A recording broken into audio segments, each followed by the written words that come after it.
சிவசக்தி. எல்லாருக்கும் வணக்கம். என்னோட பேர் எம் ஜீவா.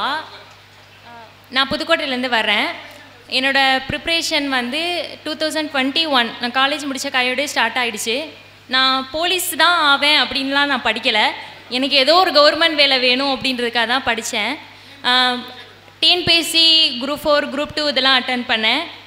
எனக்கு குரூப் 4ல் போன வாட்டி கிடைக்கல. நான் ரொம்ப வருத்தப்பட்டேன். அப்போ என்னோடய சிஸ்டருக்கு போலீஸ் ஒருத்தவங்க கிராஸ் பண்ணி போயிருக்காங்க. அப்போ அங்கே இருந்த சக காவலர்கள்லாம் அவங்களுக்கு சல்யூட் பண்ணி வணக்கம் வச்சாங்களாம். எனக்கு தெரியாது. இந்த பொண்ணு பார்த்துட்டு வந்து என்கிட்ட சொன்னிச்சு, எனக்கு அவங்கள மாதிரி ஆகணும்னு ஆசையாக இருக்குது அப்படின்னு.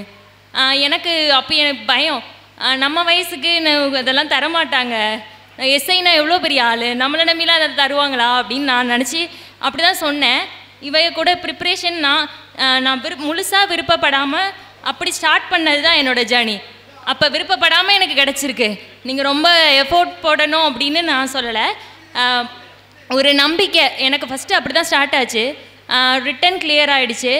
ஃபிசிக்கல் அது ரொம்ப கஷ்டமாக போச்சு. ஓடிட்டு இருக்கும்போதெல்லாம் இந்த பொண்ணை திட்டுவேன், நீ எதுக்கு இதுக்குள்ளே வந்த அப்படின்னு. அப்படி தான் என்னோடய ஜேர்னி ஸ்டார்ட் ஆச்சு. ஓரளவு நான் ஃபிசிக்கல் முடிச்சிட்டேன். இன்டர்வியூ வந்து சார் தான் ஃபுல்லாக ஹெல்ப் பண்ணார். 2 நாள் சார் ரொம்ப இன்டர்வியூனால் எனக்கு என்னன்னே தெரியாது. அப்போ சார் தஞ்சாவூரில் வச்சாங்க. மார்க்கண்டேரியெலாம் நிறையா அட்டன் பண்ணோம். அதில் தான் எனக்கு இன்டர்வியூ அப்படின்றது வந்து எப்படி அதை நம்ம பேசணும் அப்படின்றதெல்லாம் எனக்கு தெரிஞ்சிச்சு. இன்டர்வியூவில் மார்க் நல்லா வந்துச்சு. இப்போ கிளியர் ஆகிடுச்சு. உங்கள் முன்னாடி நான் நின்றுட்டுருக்கேன். சார்கிட்ட சொல்கிறேன், இதை சார் வந்து கேட்கணும். என்ன நான் வந்து ஸ்டேஜில் ஏறி பேசுகிறதுனா இதுதான் ஃபஸ்ட் டைம். எனக்கு 22 வயசாச்சு. நான் ஸ்டேஜில் ஏறி இதுதான் ஃபஸ்ட் டைம் பேசுகிறேன். என்ன மாதிரி இங்கே நிறைய பேர் இருக்காங்க. அவங்களெல்லாம் சார் கைப்பிடிச்சி கூட்டிகிட்டு வந்துடணும். அதான் சார்கிட்ட ஒரு ரெக்வஸ்ட்டாக நான் சொல்கிறேன். எல்லாருக்கும் வணக்கம். அவள் சொன்ன மாதிரி தான் நாங்கள் போய் ட்வின்ஸு. நான் தான் வந்து எழுதணும் அப்படின்னு சொல்லிட்டு ஆரம்பித்தேன்.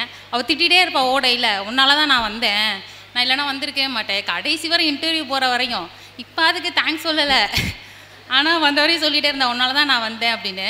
நாங்கள் 2 பேரும் ஒன்றா தான் ப்ரிப்பேர் பண்ணிகிட்டு இருப்போம். நாங்கள் 2 பேர் மட்டும் ப்ரிப்பேர் பண்ண மாட்டோம். எங்கள் அம்மா உட்காந்துக்குவாங்க. உட்காந்துக்கிட்டு நாங்கள் ஏதாவது சொல்லிகிட்டு இருந்தா காலைல வீடியோலாம் பார்த்து யூடியூப்பில் பார்த்துட்டு இந்த மாதிரிலாம் கேள்வி கேட்டாங்களாமே, நீங்கள் படிச்சிங்களா?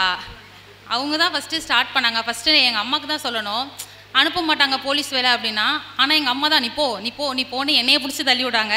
அப்படியே எனக்கு அப்படியே அந்த காக்கி மேலே ஒரு தீராத காதல்னா நான் வந்தேன். நான் அவளை அப்படியே பிடிச்சி இழுத்துட்டு போயிட்டேன்.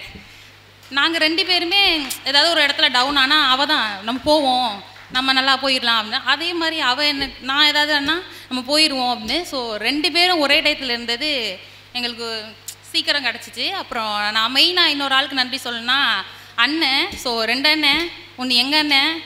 அவன் தான் ஏதாவது டவுன் ஆகிற இடத்துலலாம் இன்னும் நீங்கள் இதுக்கே அப்படி சொல்கிறீங்க, உன்னோடது கெப்பாசிட்டி உனக்கு தெரிய மாட்டேது அப்படின்லாம் சொல்லுவான். அப்புறம் இன்னொரு அண்ணன் என்னோடய கோச் தேவானே, இடையிலே அவள் சொல்கிற மாதிரி தான், நம்மளாலாம் அது முடியாது, நீ தேவையில்லாமல் இதில் வந்துட்ட அப்படின்லாம் சொல்லுவாள். அப்புறம் அந்த அண்ணன் தான் சொன்னாங்க ஒரு நாள் சாயங்காலம், உங்களோட வேல்யூ உங்களுக்கு தெரிய மாட்டேங்குது, நீங்கள் போங்க. ஸோ நான் இப்போ இங்கே நிற்கிறேன்னா நான் வந்து தேவானே. ஸோ எங்கள் அண்ணன், எங்கள் அம்மா அப்பா எல்லாருக்கும் ரொம்ப தேங்க்ஸ்.